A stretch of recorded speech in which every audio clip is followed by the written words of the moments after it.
ദൈവമക്കൾ, പ്രത്യേക വിശ്വാസികളെന്ന് അഭിമാനിക്കുന്നു, അഥവാ പെന്തക്കോസ്ത് വിശ്വാസികൾ. അത് ഞാൻ എടുത്തു പറയുന്നത് റോമാലേഖനം 12-ാം അധ്യായം 2-ാം വാക്യത്തിൽ പറയുന്നു, ഈ ലോകത്തിന് അനുരൂപരാകരുത്. എല്ലാവരും അറിയേണ്ട ഒരു കാര്യം, പെന്തക്കോസ്ത് വിശ്വാസികൾ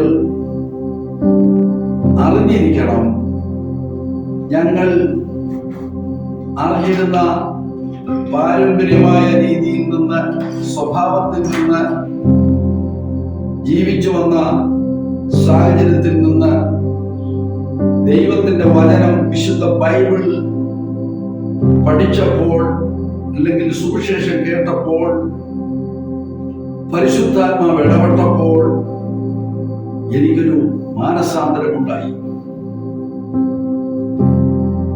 തെറ്റിൽ നിന്നും ശരിയിലേക്ക് പോകാനുള്ള ഒരു ക്രമീകരണം ദൈവം ഒരുക്കി തന്നു. അപ്പോൾ ഞാൻ ആരായി? ഒരു യഥാർത്ഥ ദൈവവേദനായി. ആ ദൈവത്തിന്റെ മക്കൾ ഈ ലോകത്തിന് അനുരൂപരാകരുതെന്ന് വളരെയധികം ശ്രദ്ധേയനായ മൂന്നാം സ്വർഗത്തോട് എടുക്കപ്പെട്ടു എന്ന് നാം മനസ്സിലാക്കുന്ന പൗലോസ് ശ്ലീഹ നമുക്ക് വ്യക്തമായി ബോധ്യപ്പെടുത്തി തന്നിരിക്കുന്നു. കൂടാതെ സംഖ്യാപുസ്തകം 23-ാം അധ്യായം 9-ാം വാക്യം പഠിക്കുമ്പോൾ അവിടെ നമുക്ക് ഇങ്ങനെ കാണാൻ കഴിയുന്നു, ഇതാ തനിച്ചു പാർക്കുന്ന ഒരു ജനം ജാതികളുടെ കൂട്ടത്തിൽ എണ്ണപ്പെടുന്നില്ല.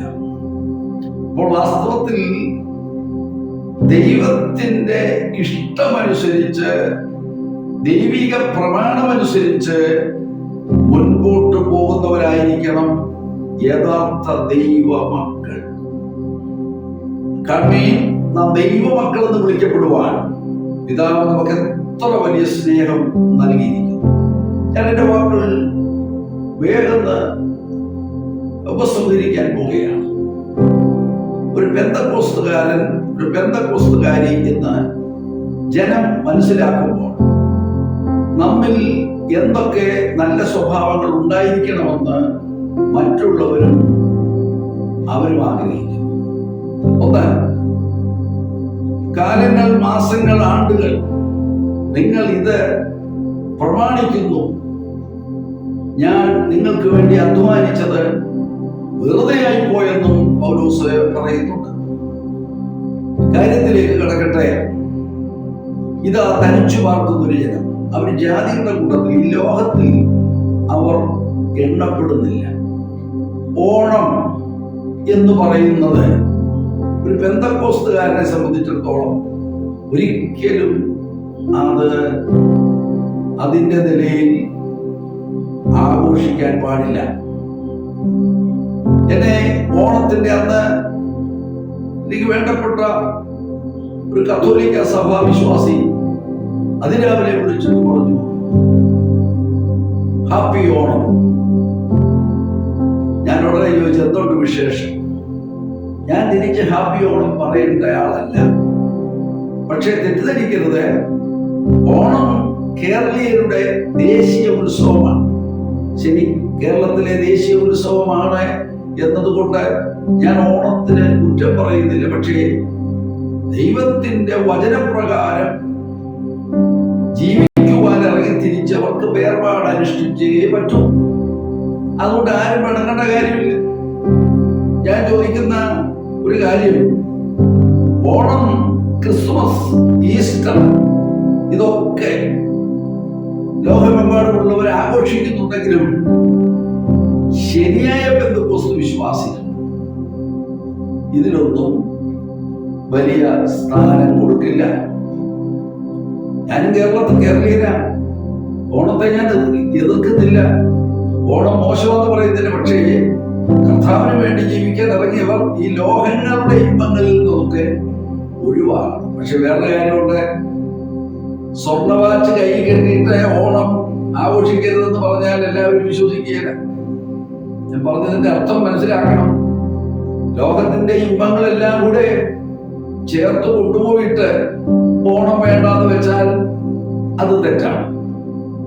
നമ്മുടെ ജീവിതത്തിൽ ഒഴിവാക്കേണ്ടതൊക്കെ ഒഴിവാക്കിയെങ്കിൽ മാത്രമേ അത് യാഥാർത്ഥ്യമാവുകയുള്ളൂ.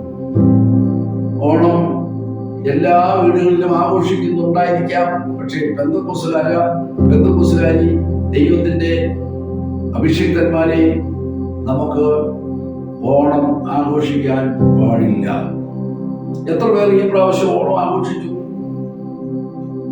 ഓണത്തിന്റെ ഓണക്കോടി എടുത്തവർ എത്ര പേരുണ്ട്? നിങ്ങൾക്ക് അതിനു മുമ്പ് പോയി എടുക്കാമായിരുന്നല്ലോ. ഓണം കഴിഞ്ഞിട്ട് നിങ്ങൾക്ക് വസ്ത്രം എടുക്കാമായിരുന്നല്ലോ.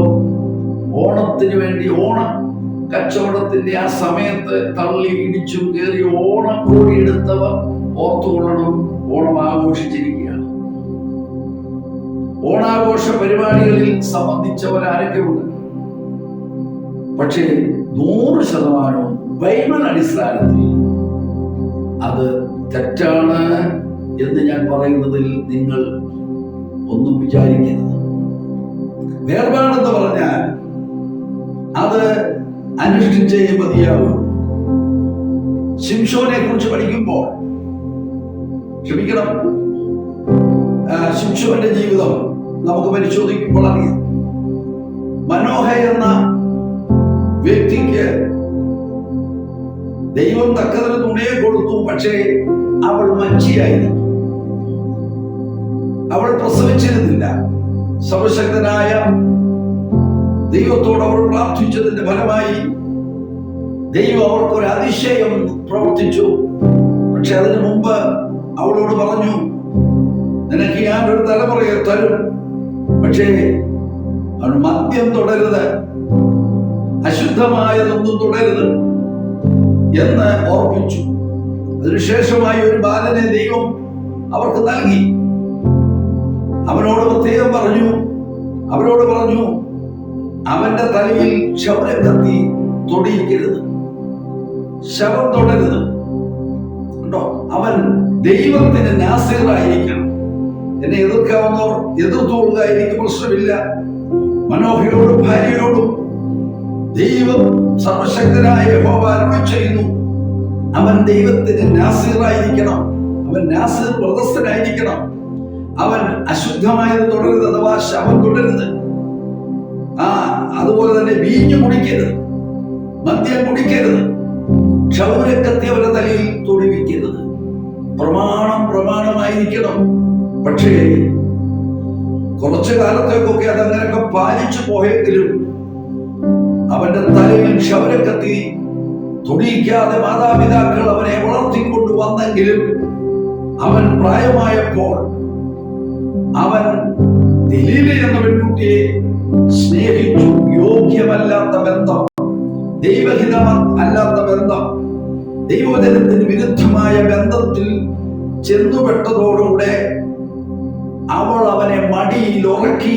അഥവാ ലോകത്തിൽ ലയിച്ച് ജീവിക്കുന്നവർ ഓർത്തുകൊള്ളണം, ലോകം നിന്നെ ഒരു ദിവസം ഒതുക്കിക്കളയും, നിന്റെ ആത്മീയത ഇല്ലാതാക്കും, നിന്റെ ദർശനം മങ്ങി പോകാൻ ഇടയാകും, നിന്റെ കാഴ്ചപ്പാടിനെ ഇല്ലാതാക്കും, നിന്നെ ശേഷം മനുഷ്യരെ പോലാക്കിക്കളയും.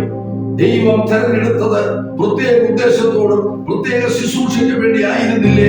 പക്ഷേ ലോകത്തിലേക്ക് ലയിച്ചു പോയതുകൊണ്ട്, ലോക ഇമ്പങ്ങളിൽ ഇഷ്ടപ്പെട്ടു പോയതുകൊണ്ട് ലോകം അതേ അവനെ ഒതുക്കി. അവസാനം അവന്റെ ശക്തി ക്ഷയിപ്പിക്കേണ്ടതിന് മടിയിൽ ഉറക്കിയിട്ട് അവന്റെ തലയിലെ 7 ജടയും അവർ കട്ട് ചെയ്തു, അഥവാ മുറിച്ചെടുത്തു. ക്ഷൗരക്കത്തി തൊട്ടതോടുകൂടെ അവനിലുള്ള ശക്തി നഷ്ടപ്പെട്ടു. എന്റെ സന്ദേശം ഇവിടെ വൈൻഡപ്പ് ചെയ്യുന്നു. ദൈവത്തിന്റെ ഇഷ്ടപ്രകാരം തിരുവെഴുത്തിനെ ആധാരമാക്കി ദൈവം വിളിച്ച വിളിയനുസരിച്ച് ഇറങ്ങിപ്പുറപ്പെട്ടവർ ലോക ഇമ്പങ്ങളിൽ സ്ഥാനം കൊടുക്കരുത്. ലോക ഇമ്പങ്ങൾക്ക് അതേ ഇഷ്ടം താല്പര്യം കൊടുത്ത് ജീവിക്കരുത്. വെറുക്കേണ്ടതിനെ വെറുക്കണം, മറക്കേണ്ടതിനെ മറക്കണം. മുന്നോട്ടാഞ്ഞ് നല്ല കാര്യങ്ങൾക്ക് വേണ്ടി പുറപ്പെട്ടാൽ ദൈവം മാനിക്കും. അതുകൊണ്ട് ഈ ലോകത്തിന് അനുരൂപരാകരുത്. അനുരൂപരായാൽ എന്ത് സംഭവിക്കും എന്നുള്ളത് വ്യക്തമായി ഓർപ്പിച്ചു. അതുകൊണ്ട് ദൈവപ്രകാരം മുന്നോട്ട് പോകാം. ദൈവം നമ്മെ അനുഗ്രഹിക്കുമാണ്.